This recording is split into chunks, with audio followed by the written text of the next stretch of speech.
Thank you, Major Nisanka.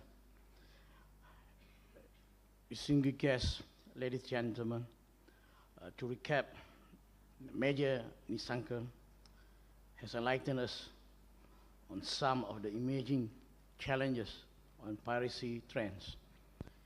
His information is true to main concern.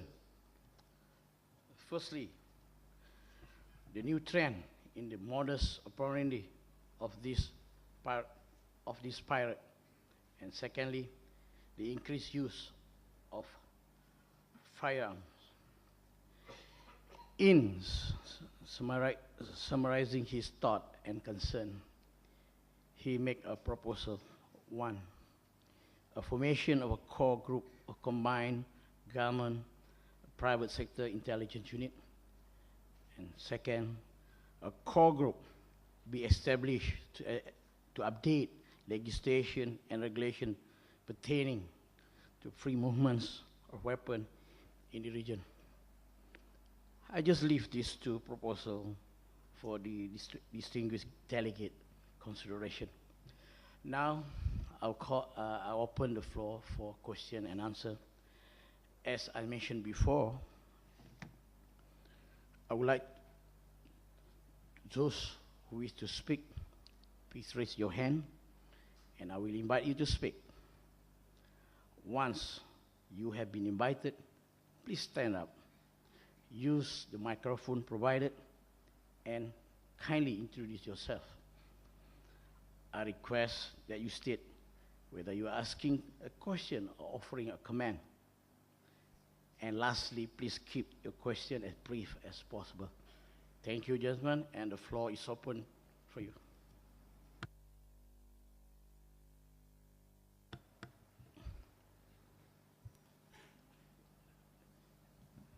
Here first. The Emerald first.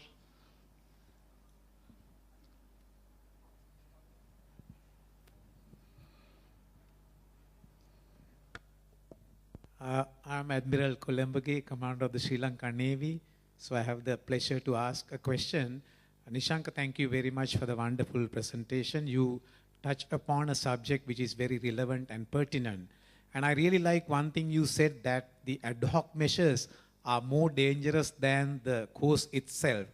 And in the morning session, we heard the Indian CNS mentioning that incident where we still do not know exactly where the weapons were dumped. I mean, they said they dumped. So can you elaborate little more on the threat posed by these ad hoc measures than the course itself? Thank you very much, Commander of the Navy, sir. Actually, in this maritime field, which was initially started by the British personnel, and most of the British companies, they do these operations very legally, professionally, and with following the laws and the IMO regulations and the UN regulations.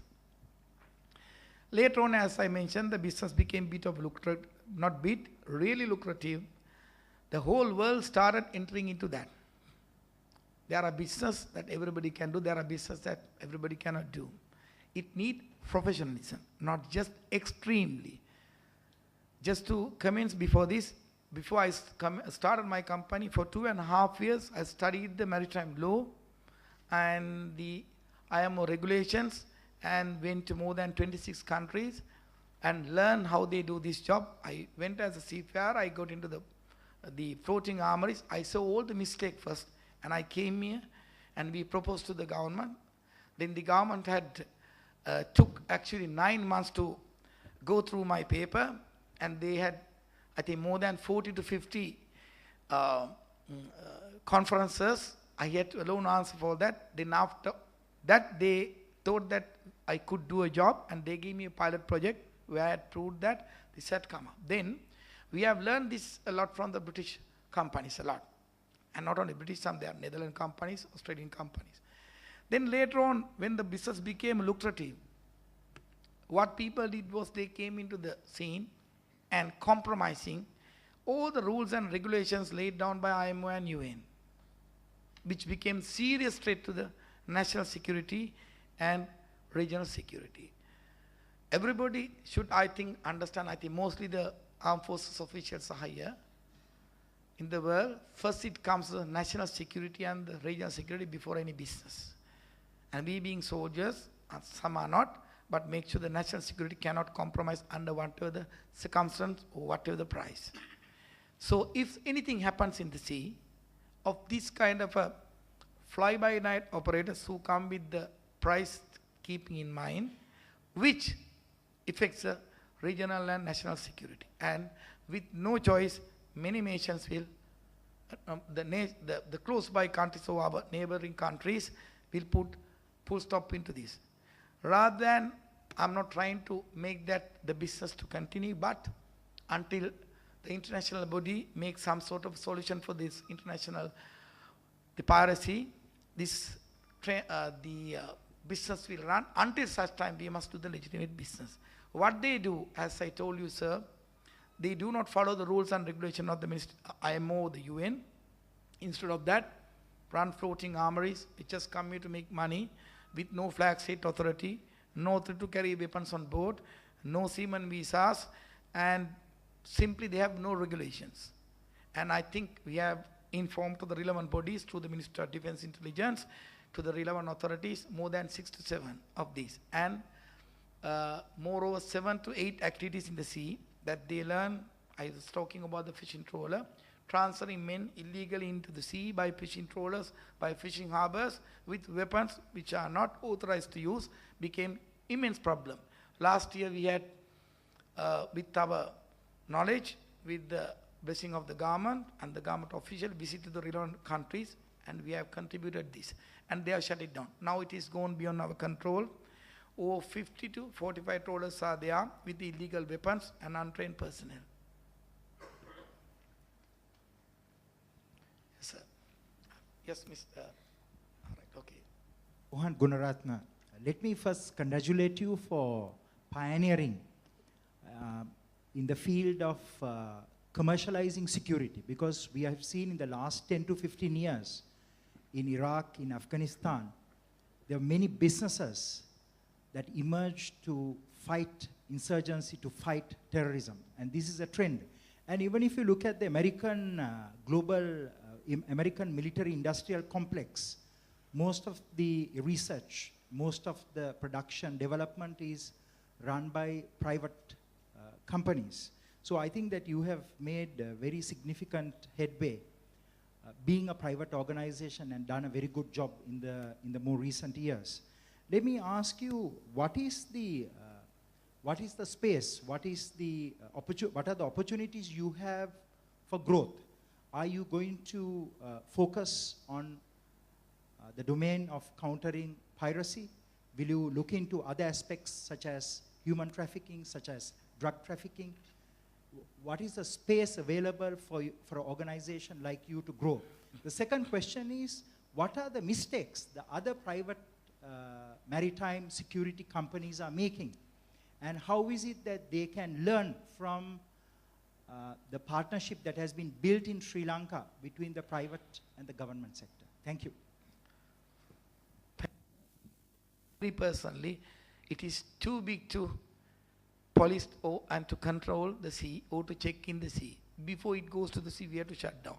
Our seafarers, right at the moment, government of Sri Lanka is deployed close to 1,000 people in the sea, in the HRA.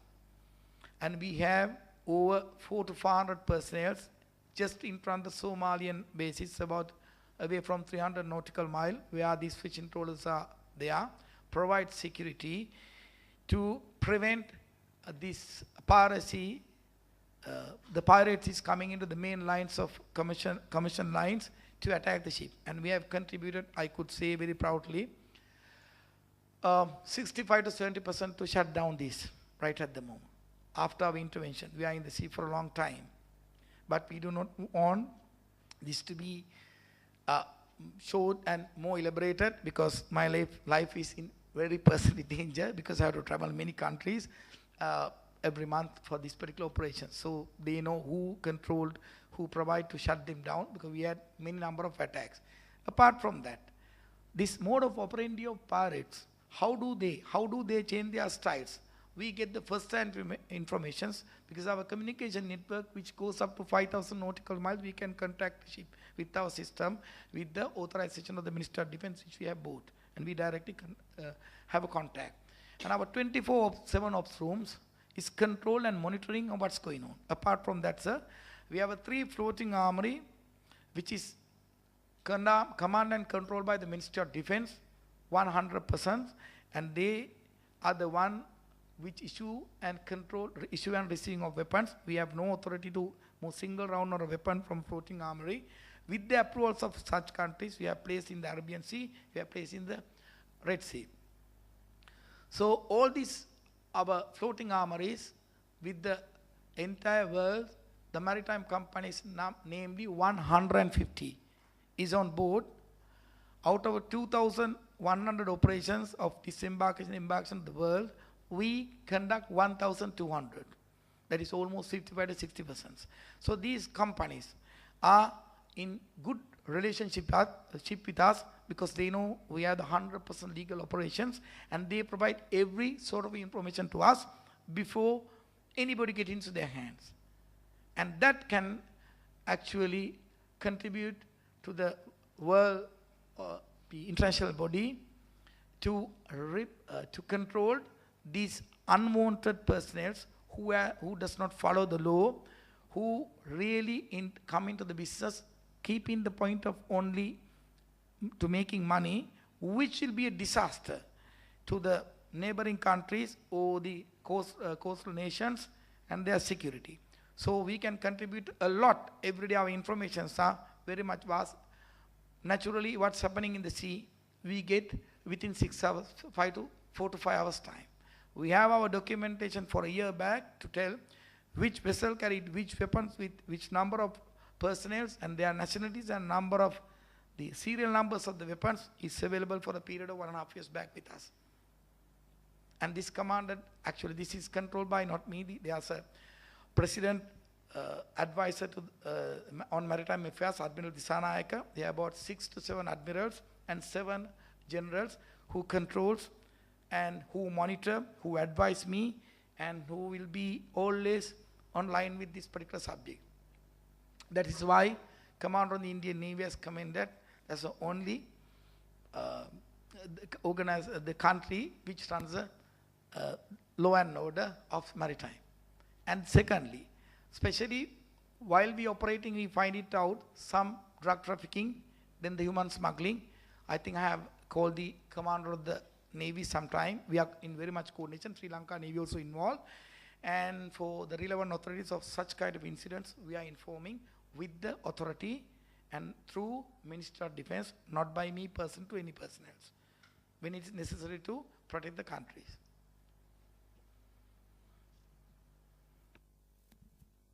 Sir.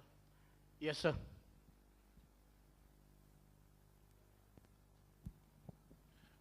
My name is Don Mee. I'm the founder of Protection Vessels International, which is the largest of the British companies providing armed security. I'd like to commend the Sri Lankan government for actually making the decision which led to really being a game changer for the region by allowing guards to embark and disembark in Sri Lanka. It was an extremely difficult decision for them to make, especially after 1 year post their war on terrorism. But they took the big picture decision, and I think that needs to be commended, because obviously with the armed guards in unison with the naval incentives that have been happening in the region, it's massively reduced the problem. And I'd also like to sort of commend AGMS running one of the most effective floating armories, highly regulated, and a very slick operation. So on behalf of the private maritime security industry, especially the British contingent, we'd like to thank you very much for the great support you give us, and indeed providing the security we then provide for seafarers that are transiting the region. So mine's a thank you and a general comment. Thank you. Thank you, Chairman, PVI, and I know you are the largest operator. You have given a great support to us too, and thank you very much once again. Yes, sir. I'm retired Rear Admiral Dasanayaka. I have 2 questions to Nisanka. First of all, let me congratulate you for giving a very nice presentation and everything in a nutshell. Thank you. My first question is that a couple of months back, there were armed vessel detachments consisting of serving members of some navies, and they were operating in the Indian Ocean. And there was an incident of India. Some fishermen were killed. Now, in this type of a situation, the one position is that the armed services personnel, serving armed services personnel are immune if they are officially deployed. Secondly, what are the rights of the innocent fishermen, and what redress they have when a thing like this happens? So, are these type of vessel protection detachments still operating? That is one. And what is the position on this? My second question is the Seaman Guard, the floating armory, or illegal, say it is illegal floating armory that was apprehended off Tuticorin. Now, the flag state approvals were not there, we hear. EUCs would have been there, but yet to be proved, I think.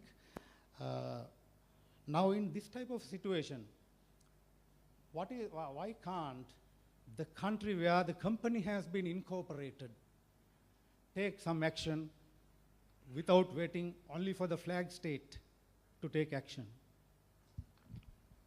Very controversial question, sir. Actually, regarding that incident of Italian two Marines, I think I should not talk one word about it. Government of India has already taken action. That's in process, and with the legal in the courts with the law. I should not comment anything about that. But in the maritime field, there are some gray areas which has to be polished and taken necessary actions to put law and order into a very strong level, which is been happening. That's what I have requested here. Second question of your illegal floating armories, of course, they have operated half with us, they have operated half with them. So we had a responsibility to last port of call is matter in connection if there's an incident. We too have really doubts of what they were doing and operating with very, low profile with no profits absolutely at all. For what reasons? Regarding that matter, through the Ministry of Defense, that as an administrator, we have informed the relevant authorities and asking the same question. And further, the such country has banned these people operating such kind of activities some time back. They have done it even without their knowledge. It is the fourth time they are arrested in different countries.